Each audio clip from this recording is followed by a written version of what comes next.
Hello, I'm Joshua Farnsworth and welcome to my traditional woodworking school. In this second video of our Ultimate Mortise and Tenon Joint series, we're going to learn how to cut a mortise. In the first video, Will Myers showed how to cut a tenon for his trestle table leg. And so here he's going to continue on cutting the mortise. And then if you keep watching in the third video, he's going to show how to draw bore the two together. So thank you for watching.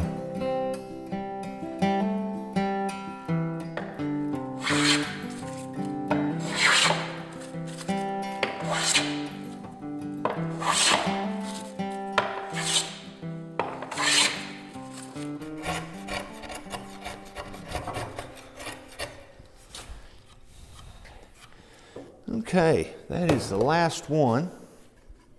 So now we have all four of our mortises cut on both ends of our legs. So now, not mortises, the tenons. We got the tenons cut. Now we need to lay out the mortises. And we have our top piece here. This will be goes underneath the top. This will be the little footboard, the bottom. So we need to, just like before, we need to decide which way we want these, which side we want to see. And like this one's got a little bit of mineral streaking in it. So I'm going to put that to the inside. I've got a pretty nice face here. And I think I'm going to turn that one like that. So I want this side up. Same thing here. This piece could pretty much be either way. So now I'm just going to set these together. And here again, we're going to do another triangle, and I'm going to do two because this is the two triangle end of the table.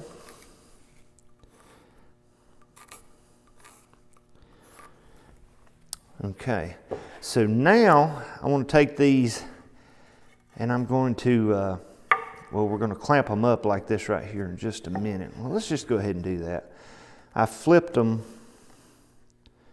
where the two edges that will be towards the legs are together.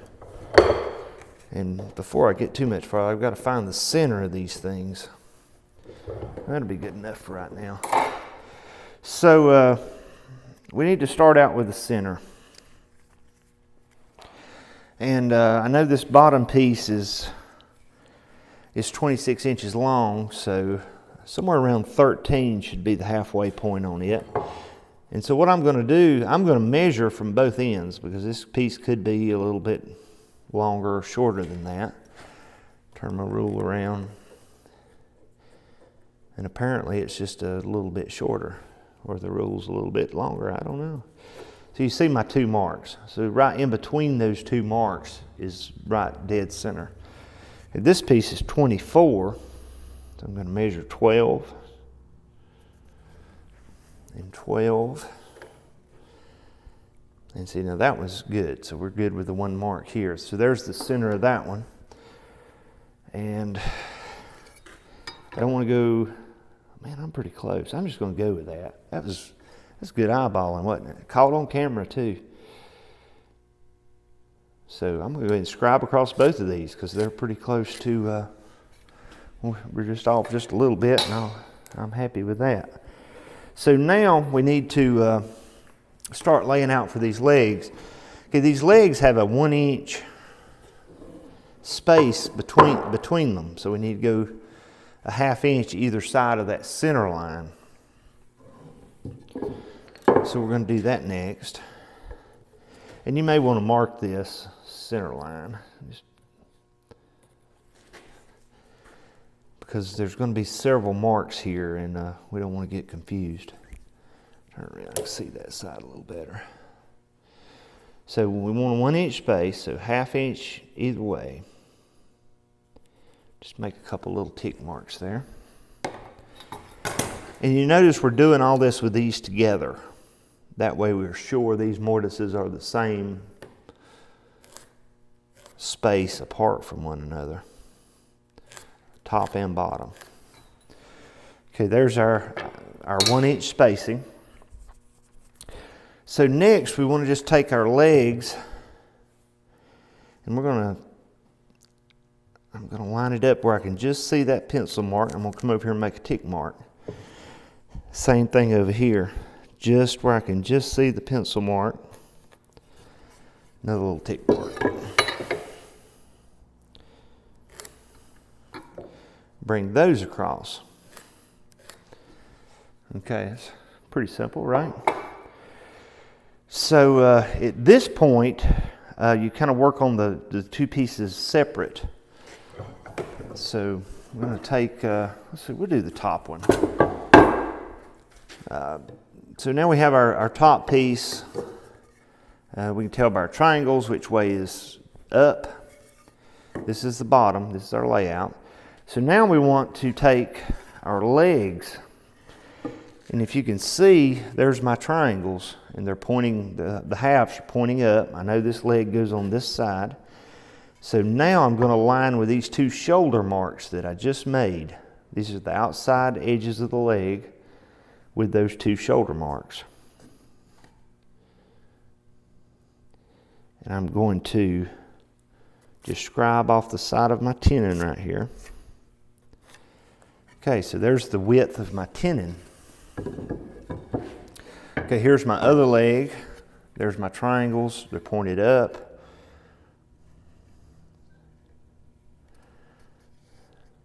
Same thing again. I'm going to line with those outside width of the leg marks.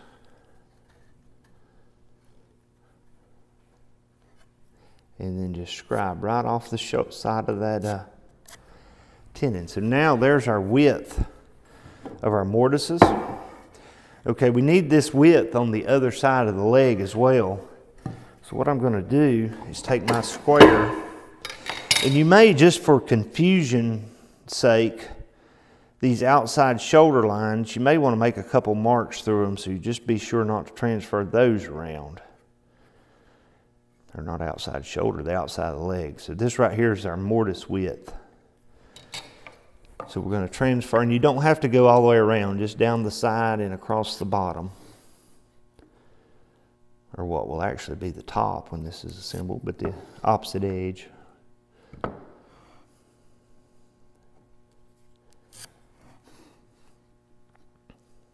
there's no use to transfer the rest of the lines around this at this point. So now we'll bring these over to the bottom.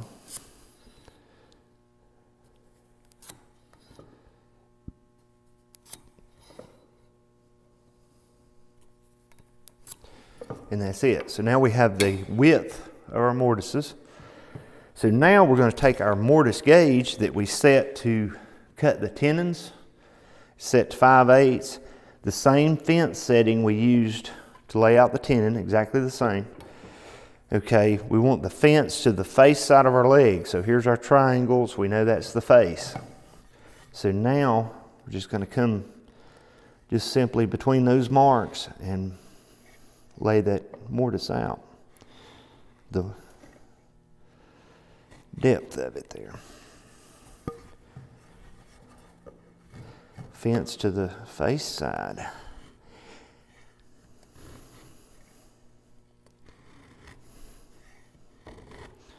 So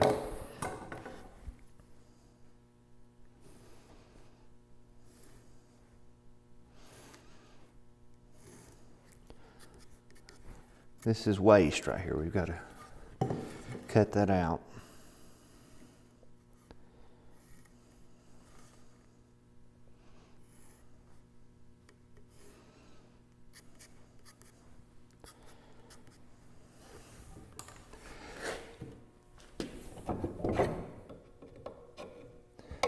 So now that's pretty simple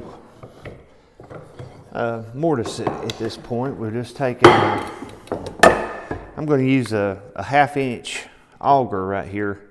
This is just a Jennings type bit. Nothing special. Irwin Jennings doesn't make much difference. But what we want to do is we're going to bore out most of this waist. You could chop it. This is a 5/8 wide mortise. You could just take the chisel and start chopping. You can do that. I definitely think it's faster with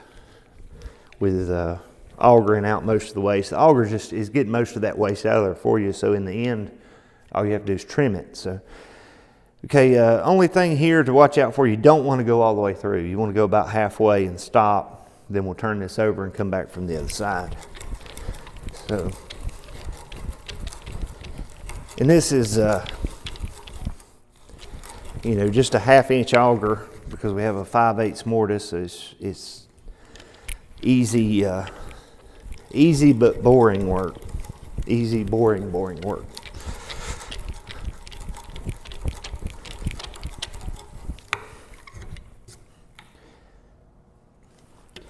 And just kind of leapfrog down through there just like that right there.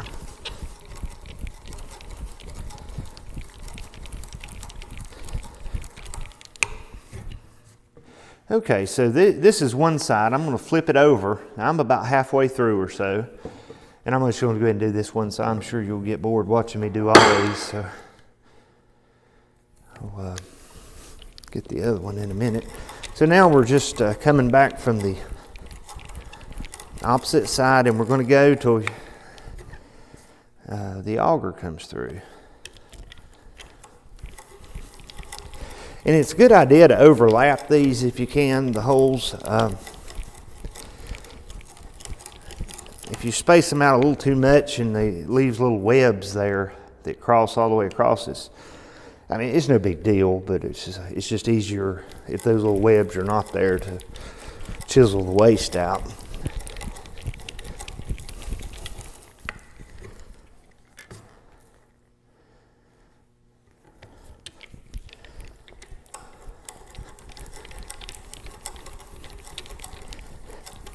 Sometimes the way the spacing works out, you end up with a web or two, but no big deal either way, I don't guess. Okay, so now we have most of that bored out. So what I'm going to do is I'm going to come back with my wide chisel here, and I'm just going to go down the edges. And you notice right there my grain is running away, so I'm going to turn around and come back this way on this side, and then it'll be with me on the other side.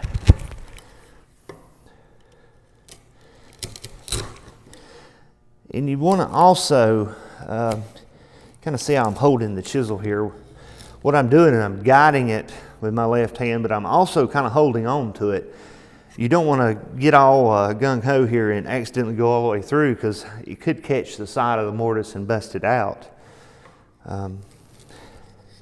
Especially when you get down to the last little bit that's left in there. And something else, I generally, if the mortise is big enough, I'll come through like this and clean the sides most of the way up first before I chop the ends. And what that does is it gives you clearance when we turn around, or when we come back with this is our 5/8 chisel we laid our gauge out to. So now we can use it to square our ends up. The reason I clean the sides out a little bit first is this waste we're getting ready to chop loose right here. It gives it somewhere to go.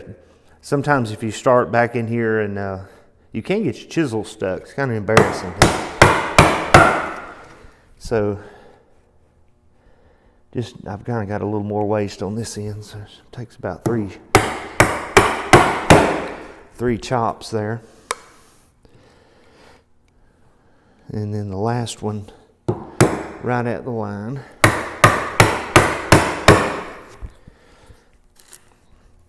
And you notice I'm doing one side.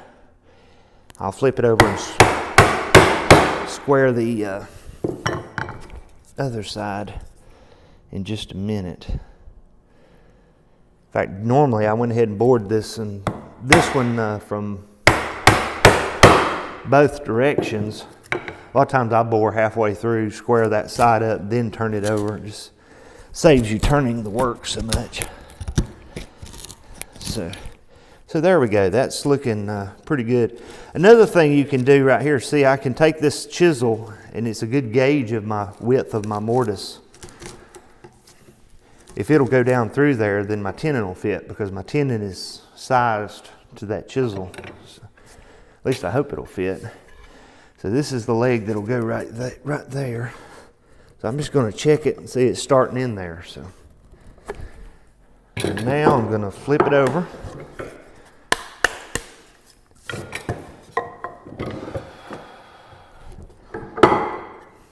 And same thing again, we're going to clean the walls up a little bit here. And I'm just going right to the center of that gauge mark pretty much for now. If your sawing was pretty accurate, and your tenon, of course, is accurate, then you should be right at about a perfect fit at that point, at the center of that gauge line. It's kind of funny. The truth is, or for me, probably the best skill to have in mortise and tenon work, joinery work like this, it has to be sawing. It of all things, because the more accurate you can saw, it's less cleanup work, less fitting, that kind of thing. So you see that all comes out of there pretty quick. Now I'm going to take my chisel right here in the middle and see if I can, and I can go all the way through, except for right there. So that means I got a little bump right here, and I can see it.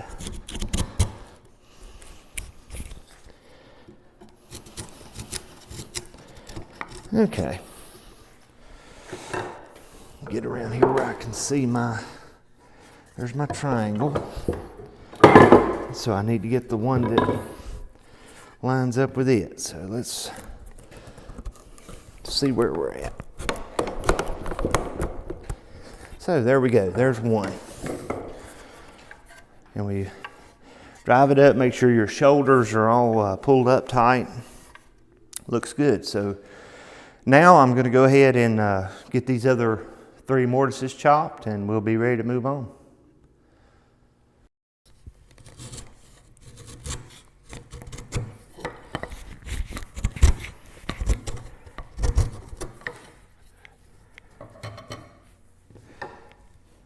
All right, this is our the last one, last mortise.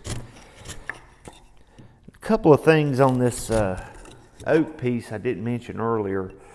When this piece is 1 3/4 thick, and the legs and the top bar 1 3/8, so we keep our teeth setting the same at the width of the chisel, but we need to move the gauge fence and recenter those teeth on this foot piece. If you don't, your legs will be off to one side. But I forgot to mention that. But let's see here.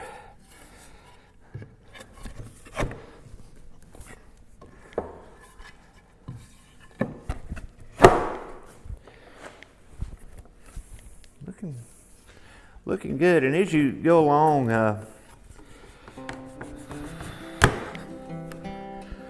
kind of fit each mortise as I go, but of course, when you get them all cut, assemble the whole thing, check your shoulder lines, make sure everything's fitting up. If anything needs any trimming, or go ahead and do that. But this one looks pretty good, so we're going to move on here.